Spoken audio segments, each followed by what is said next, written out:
What if being ignored was the loudest message of all? The world watched with bated breath as Prince William and Princess Catherine announced their upcoming diplomatic tour of the United States, the land where Harry and Meghan Markle had chosen to reset, rebrand, and, in many ways, rebel. But what no one expected was the thunderous silence that came next.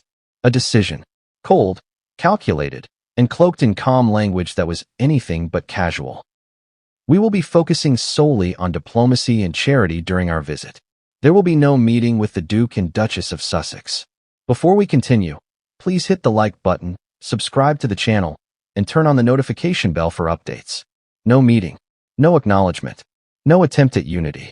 At first glance, it may sound like a mere scheduling conflict, something easily brushed off with polite press statements. But make no mistake, this was not a logistical oversight. This was a royal message wrapped in velvet gloves. And the target? Montecito. And here's the twist. This wasn't just a refusal. It was a declaration. A line drawn in the sand, not just between brothers, but between two realms of relevance. Because for the first time since Megxit, the Prince and Princess of Wales are stepping onto U.S. soil not to chase headlines, but to command them. No Netflix crew, no PR stunts, no awkward photo ops, just statesmanship, legacy, and quiet power. And in doing so, they flipped the entire narrative. Remember when Harry and Meghan's presence in America was the center of royal gravity? When Oprah interviews, Spotify deals, and tell-all documentaries made them the main characters of the monarchy's most dramatic chapter. Now, their silence is deafening. Because while William and Kate are being celebrated by international leaders, institutions, and crowds alike, their own family won't even make the itinerary. And if you think this is just royal politics as usual, think again.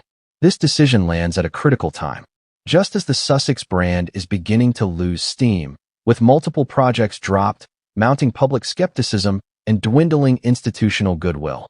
This blow cuts deeper than most realize. Not only does it undermine the idea of reconciliation, but it paints a public picture of who holds the upper hand now, and who doesn't even have a seat at the table.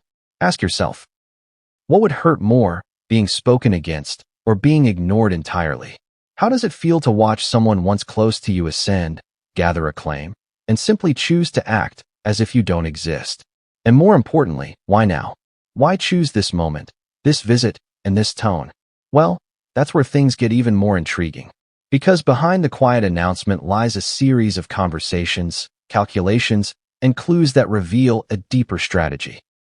And once you see who this royal silence was truly crafted for, it may not be Harry and Meghan at all.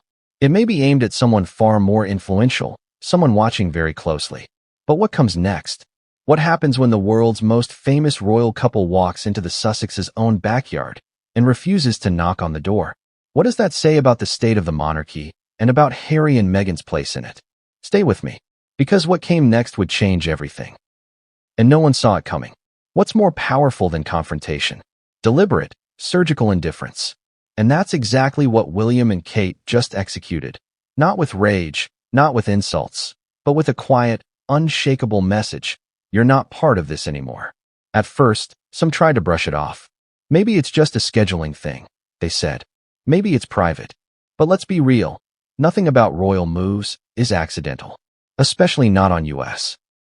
soil, where everything is watched, recorded, dissected. And when Kensington Palace issued their statement, it wasn't just what was said that struck the world. It was what wasn't. The Prince and Princess of Wales will focus solely on diplomacy and charity during their U.S. tour. Not a single mention of the Sussexes. Not even a nod to their existence. No invitation. No olive branch. No stage dinner. Nothing. It wasn't forgetfulness.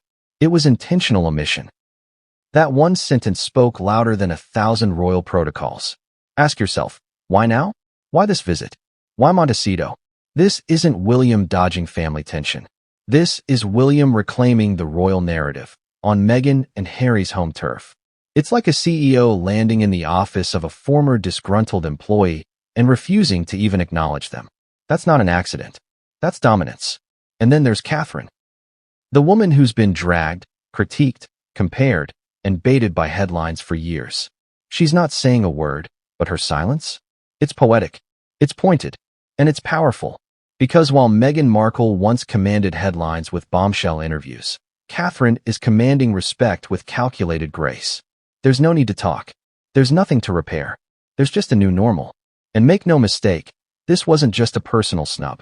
This was a public reset. A shift from drama to diplomacy, from scandals to statesmanship. It tells the world, we're not playing their game anymore. But here's the real twist. This decision wasn't made on a whim. Insiders suggest it was deliberated at the highest levels, with Buckingham Palace and senior aides weighing every word. And there's a reason the language was so cold, so clinical. Because it wasn't just aimed at Harry and Meghan. It was aimed at the people still listening to them. It was meant to remind everyone watching, from Hollywood executives to U.S. politicians, that there's only one couple who speaks for the crown. And the other? Well, they don't even make the itinerary. But the story doesn't stop there. Because while William and Kate were rising on the world stage, Montecito went quiet. Too quiet. And what that silence really means is something no one was prepared for.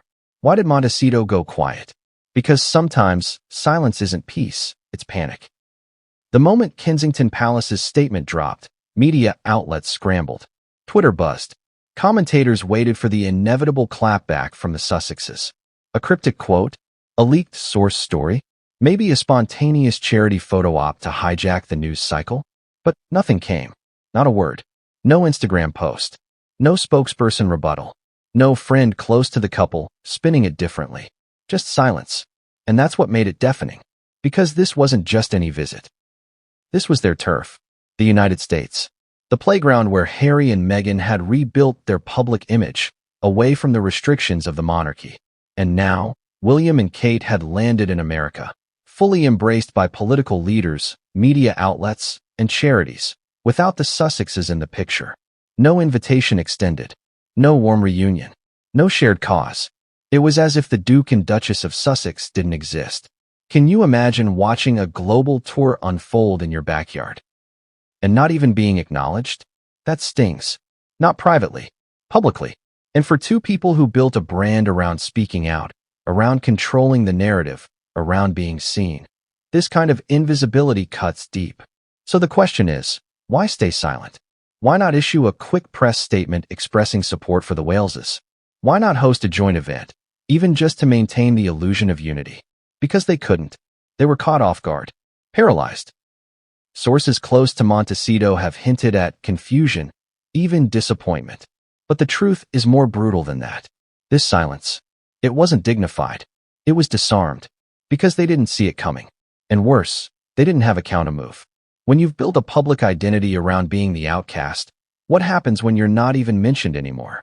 When the institution you rejected no longer rejects you back, it just ignores you. That's not rejection. That's erasure. It's as if the monarchy has turned the page, and Montecito's chapter is no longer in print. And here's where it gets darker. Because this silence wasn't just passive. It was strategic. A carefully staged stillness. A PR vacuum. And the longer it stretched, the more obvious it became. The Sussexes had lost something far more valuable than a title. They'd lost their relevance. But if you think that's where the story ends, think again. Because what happened next wasn't about William, Kate, or even Meghan and Harry. It was about power. Real, institutional power. And the people behind the scenes pulling the strings made sure the message echoed far beyond California. What came next would shake the very foundation of royal alliances and reframe the Sussex legacy forever. How do you rewrite history without saying a word? You reframe the present. And that's exactly what just happened. While the world dissected William and Kate's itinerary, charity stops, and diplomatic dinners, few realized the deeper move unfolding. One that has less to do with family and everything to do with legacy. Because this wasn't about avoiding Harry and Meghan. This was about replacing them. For years, the Sussexes were the disruptors. They shattered protocols, called out the crown, and for a moment, seized global attention. From Oprah's living room to high-level Spotify deals, they crafted a narrative of freedom, trauma, and truth. But with this one decision, this surgical omission, William and Kate didn't just decline a meeting. They reset the hierarchy. They reclaimed the role of modern royals, compassionate, composed, and globally engaged, without the drama, without the spectacle, and crucially, without Meghan and Harry. And here's the irony. While the Sussexes wanted to reinvent the monarchy from the outside, it's William and Kate who are actually doing it from the inside. Quietly, strategically, effectively. No headlines needed. And what about the Sussexes? Well, where do they go from here? Because if the most talked about royal couple on American soil doesn't involve you anymore, and you're living in California, what message does that send? Ask yourself. If the monarchy no longer considers you a factor in their narrative, what does that do to your brand, your deals, your identity? This wasn't just a cold shoulder. It was an erasure of influence. And insiders say this move wasn't just William's call. Palace aides, senior strategists, and even King Charles were reportedly involved in the tone and timing. Why? Because this was bigger than a family feud. It was a test to see if the institution could move forward without looking back. A test to see whether silence would say more than another war of words. And by every indication, it's working. The Wales's U.S. tour is being hailed as a model of diplomacy and purpose. Meanwhile, the Sussexes are left with an empty spotlight, a platform without a script. And this is just the beginning. Because what happens next is something no one expected. A decision is coming. One that could permanently redraw royal roles. One that could render titles meaningless. And finally reveal who truly holds the crown when it comes to public perception. But that story, that's the one they never wanted out. And it's about to break wide open. So here we are. William and Kate didn't need to raise their voices. They didn't need to release a documentary, stage a sit-down, or air grievances in front of millions. They just made one choice, to not show up. Not at Montecito, not at the Sussex estate, not in their world. And that, right there, was the message. A message louder than any tabloid scandal, more powerful than any podcast interview, and sharper than any passive-aggressive memoir line. Because while Harry and Meghan once took the spotlight by storm, William and Catherine just proved they never needed it to lead. They didn't chase fame.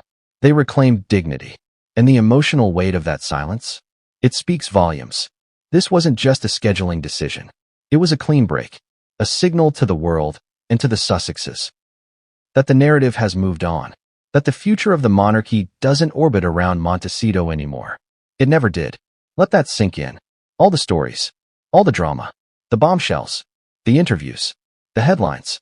And yet, with one line, one official, diplomatic, coldly calculated line, everything shifted.